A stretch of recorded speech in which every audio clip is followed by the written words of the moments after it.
Muchísimas gracias a los organizadores por invitarme a moderar esta importantísima mesa que trata uno de los temas justamente centrales y neurálgicos de un censo: el uso de la información en relación a los resultados que el mismo censo puede arrojar para justamente poder establecer, construir políticas públicas adecuadas. En este espacio me ha tocado el rol de moderador. Voy a ser riguroso con los tiempos porque tenemos un tiempo ajustado, como me han señalado. Tenemos en la mesa a Oban Lai, que es el director de políticas públicas para la población afroperuana del Ministerio de Cultura. Me acompaña también Mayo Velasco Anderson, director de planeamiento y políticas sociales del Ministerio de Inclusión Social, y Marlene Aro del Instituto Nacional de Estadísticas y Censo del Ecuador. En primer lugar va a hablar Oban Lai. Él es licenciado en Relaciones Internacionales de la Universidad de NUR, se especializa en resolución de conflictos con estudios de interculturalidad e identidades. Es candidato a magíster en Ciencia Política y Gobierno por la Universidad Católica del Perú. Él tiene a partir del momento unos 15 minutos, Oban, para poder contarnos, digamos, la perspectiva del Ministerio de Cultura en relación a este importantísimo tema. Bueno, muy buenos días con todos y con todas. Muchísimas gracias al Instituto Nacional de Estadística e Informática, INEI, por la invitación y por colocar también en agenda la necesidad de discutir, pensar, repensar desde el Estado y también desde la sociedad civil la pertinencia y la inclusión de la variable étnica, no solamente en los censos nacionales, sino también en los registros administrativos, ¿no? A continuación tendré una presentación breve, como un panorama más o menos general sobre la utilidad de la variable étnica en estos instrumentos estadísticos. Creo que una de las primeras cosas con las que uno o debemos partir es saber que en los últimos años, no solamente en el Perú, sino en América Latina, se han desarrollado un conjunto de estudios que han venido demostrando con mucha consistencia esta correlación existente entre pobreza, discriminación, exclusión social y pueblos indígenas y afrodescendientes en la región, ¿no? Es como esta primera señal de alarma, de visibilización de un problema existente entre la condición de pobre, discriminado, excluido, y la pertenencia a un pueblo indígena y afrodescendiente. Entonces, estos hogares donde están estos pueblos indígenas o afrodescendientes suelen ser más pobres que el resto de los hogares en la mayoría de estos países, sufren de problemas como la segregación ocupacional, están también vinculados a temas de poco acceso a servicios públicos, además también de encontrarse expuestos, mejor dicho, encontrarse con situaciones vinculadas a empleos de baja remuneración. Esta situación que viven las poblaciones indígenas y afrodescendientes se convierte en un problema público, ¿no? Es así como debe ser entendido desde el Estado, ¿no? No es simplemente un problema que puede reflejar, digamos, la condición de los pueblos indígenas y de los afroperuanos, sino más bien esto debe ser entendido por sobre todo como un problema público. En ese sentido, las estadísticas son completamente importantes una vez que uno define la existencia de un problema público, porque hay que brindar, digamos, iniciar un proceso de acción desde el Estado. Y aquí hay tres razones por las cuales las estadísticas son fundamentales, o la información estadística es fundamental para el quehacer del gestor público. El primero, porque ayuda a visibilizar y también identificar un problema existente en la sociedad. Además, también esta información estadística ayuda a caracterizar el problema Y finalmente, esta información también ayudará para los procesos de evaluación de las medidas de política que se puedan adoptar, digamos, una vez que se han desarrollado las diferentes opciones o soluciones de política. Siguiente, por favor. Un cambio. Aquí lo que podemos observar es que algunos datos que nos vienen mostrando, por ejemplo, el Instituto Nacional de Estadística e Informática, vinculados a la pobreza, por ejemplo, la incidencia de pobreza según región y dominio. Y lo que nosotros observamos en este cuadro es cómo, por ejemplo, va evolucionando la pobreza desde el año 2009 hasta el año 2014. Cuando nosotros, siguiente por favor, incluimos la variable de etnicidad, podemos reflejar estos otros datos. Esos datos son extraídos de el INEI a través de su publicación sobre la pobreza monetaria en el Perú. Y aquí lo que observamos, van a ver cómo se encuentra la pobreza en comparación del año 2013 al año 2014 en los grupos de origen nativo, el negro, mulato, sambo, blanco y mestizo. Y a partir de eso ustedes van a poder observar cuáles son las diferencias año a año en estos grupos, ¿no? Siguiente cuadro, por favor. Pero aquí vamos a observar también a través de los datos otra cosa que nos revela la situación en la cual se pueden encontrarse especialmente los grupos indígenas. Y aquí lo que observamos es la variación de la pobreza de acuerdo o según lengua materna.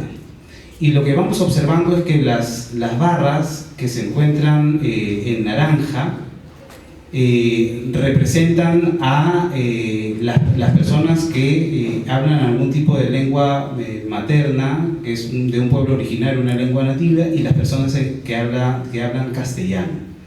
Y entonces aquí podemos observar nuevamente cuáles son estas brechas, ¿no? Entre la pobreza y cómo lo étnico o lo racial, entre comillas, tiene una incidencia importante o significativa en la pobreza en el país. Estos datos evidentemente pueden ser vistos o pueden resaltarse una vez que esta variable se encuentra dentro de los diferentes instrumentos estadísticos nacionales. Siguiente, por favor. En este cuadro, que no se ve mucho, lo que vamos a poder observar es cómo va cuál es la incidencia de la pobreza según la autopercepción de origen étnico. Y vamos a poder observar esta evolución desde el año 2012 hacia el 2014 y cómo existen algunas diferencias entre los pueblos originarios, aquellas personas que se autoidentifican como negro, mulato, sambo, blanco o mestizo, y también cómo estas se pueden hacer relaciones con diferentes ámbitos, urbano, rural, si se encuentra en la costa, en la sierra, en la selva, ¿no?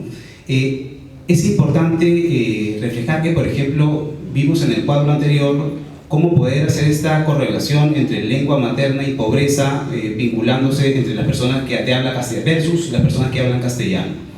Estos datos, por ejemplo, son muy útiles para poder observar los niveles de pobreza y su vinculación con pueblos indígenas. Sin embargo, invisibilizan, por ejemplo, aquellas poblaciones como la población afroperuana, ¿no?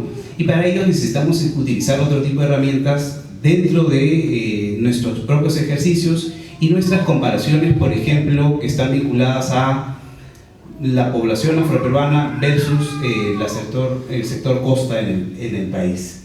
Y así poder establecer comparaciones o mediciones que puedan ayudar a tener una mejor apreciación sobre las medidas de política que deben adoptarse en los diferentes sectores. Siguiente, por favor. Como ya hemos mencionado, debe entenderse la situación tanto de los pueblos indígenas como de la población afroperuana como un problema público, ¿no? Una vez que esto es entendido de tal, va a requerir entonces una acción del Estado, ¿no? Pero también requerimos entender que los problemas públicos tienen tres características esenciales, ¿no? Estos problemas públicos son interdependientes, ¿no? Tienen un conjunto de causas que se interrelacionan entre sí mismas. Además, estos también son dinámicos. Y por último, estos también deben ser aceptados por la agenda pública, ¿no? Para poder tener una correlación, digamos, en la acción pública. Es necesario entonces también poder entender que una vez que tenemos este problema público, hay una necesidad de contar con una información estadística que pueda ayudarnos a tener mayor claridad sobre lo que vamos a identificar. Y las estadísticas, y aquí viene el punto vinculado a las estadísticas de etnicidad, ¿no? Y las estadísticas de etnicidad son útiles para los diferentes funcionarios públicos cuando estas son confiables, son oportunas, transparentes y esencialmente accesibles, ¿no? Hay una necesidad de la accesibilidad de la información estadística que tenga esta variable de etnicidad, ¿no? Porque eso es aquello que nos permite no solamente identificar y caracterizar el problema, sino también nos permite observar, digamos, algunas vías de solución.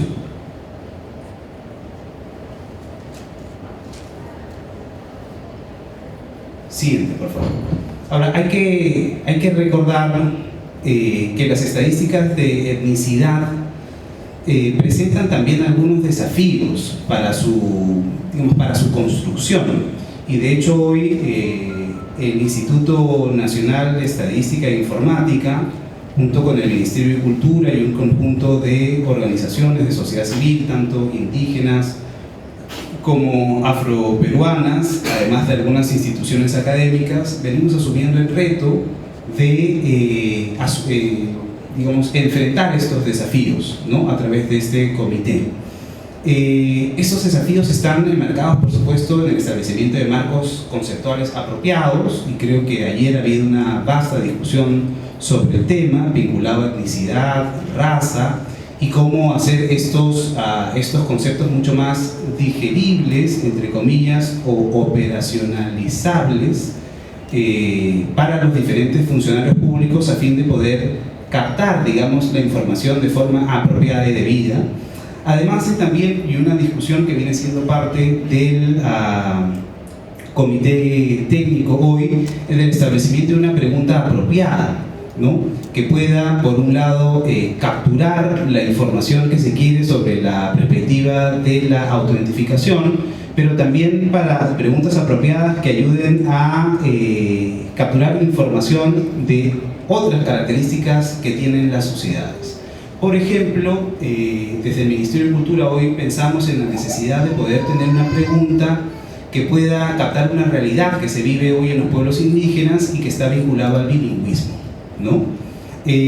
Hoy la pregunta de lengua materna, que es completamente útil, nos permite capturar una información, pero está, por ejemplo, dejando todavía de lado una realidad que hoy es más que latente en nuestras comunidades indígenas, nuestros pueblos indígenas, mejor dicho, que está vinculada al bilingüismo, ¿no? Y es información que también requerimos rescatar, porque esta información nos ayuda a tener intervenciones en estos lugares o en estas zonas de mayor calidad, ¿no? Y por último, también otro de los desafíos es contar con categorías que sean reconocibles para las personas. Esta discusión también se ha tenido en algunos de los otros paneles y rescato, digamos, las experiencias del panel anterior para reconocer, por ejemplo, en el caso de los afrocolombianos y las diferentes denominaciones existentes para reconocer su pertenencia étnica, y en el Perú también la existencia, por ejemplo, de diferentes categorías para poder identificarse. En el caso de los afroperuanos, estas categorías vinculadas al negro, mulato, sambo, afroperuano, y hoy esta discusión para incluir la categoría moreno en esta pregunta a fin de poder captar de mejor forma la data, y también que estas categorías sean, por supuesto, reconocibles por aquellas personas que van a adaptar. Este desafío, digamos, no debe ser solamente emprendido dentro de los censos, ¿no? Porque los censos también tendrán sus propias limitaciones. Y entonces el siguiente desafío está, siguiente por favor, en incluir la variable étnica en los diferentes registros administrativos de los diferentes sectores, de aquellos sectores que brindan algún tipo de servicio, ¿no? O que pueden captar información de los ciudadanos y los habitantes en este país. Y esto es completamente útil porque, por ejemplo, los registros administrativos pueden ser una fuente primaria de información que podría ser de gran ayuda para los productos nacionales estadísticos. Son un método de obtención de información de bajo costo. Además, constituyen un insumo para su aprovechamiento estadístico con aplicaciones diversas en diferentes sistemas estadísticos nacionales. Y por último, y a mi juicio una de las cosas más importantes, estos registros son importantes ya que debidamente identificados, evaluados, adaptados y preparados para su aprovechamiento, pueden dar un panorama completo del comportamiento de los ciudadanos, ¿no? Y en consecuencia contribuye mucho a la labor de la gestión pública. Y en el Perú esto es, creo yo, hoy por demás importante, tomando en cuenta que hoy nos encontramos en un contexto de la reforma del Estado, ¿no? Una reforma del Estado que está siendo entendida como el Perú hacia la nueva gestión pública. Y esta nueva gestión pública requiere que nosotros, los funcionarios públicos, tengamos que nuestras acciones, que la acción pública del Estado tenga como resultado aquello que se conoce como valor público, ¿no? El valor público, si bien es cierto, para muchos es como un concepto un tanto gaseoso, yo lo resumiré en realidad en la resolución de los verdaderos problemas de los ciudadanos, ¿no? Digamos, el Perú hoy transita en esta nueva idea de nueva gestión pública hacia la generación de valor público en las acciones del Estado. Tomando como punto de partida este tema, la generación de valor público en cada una de las acciones que nosotros generamos como funcionarios públicos, es fundamental contar con información estadística, desagregada, oportuna y confiable, además de accesible, que incluya la variable étnica, porque es la única forma por la cual los funcionarios públicos tendremos un conocimiento pleno sobre la situación que afecta a las poblaciones históricamente excluidas en nuestra sociedad, y me refiero con ello a los pueblos indígenas y a la población afroperuana, y esto por supuesto ayudará a identificar mejor los problemas, a caracterizarlos, por supuesto, y a entregar soluciones de política que ayuden a mejorar las condiciones de vida de los pueblos indígenas y la población afroperuana. En ese sentido, digamos, la inclusión de la variable étnica no solamente en los censos nacionales, sino en los registros administrativos, se convierte en un requisito sine qua non hoy para la acción del Estado, ¿no? Hoy un Estado que se transforma y que va hacia la nueva gestión pública no puede dejar de tener dentro de sus datos estadísticos datos que puedan caracterizar de forma apropiada y oportuna a las poblaciones históricamente excluidas y que han sufrido de la vulneración de sus derechos fundamentales. Conmigo es hasta aquí, creo que ya estoy casi en el tiempo, y muchísimas gracias.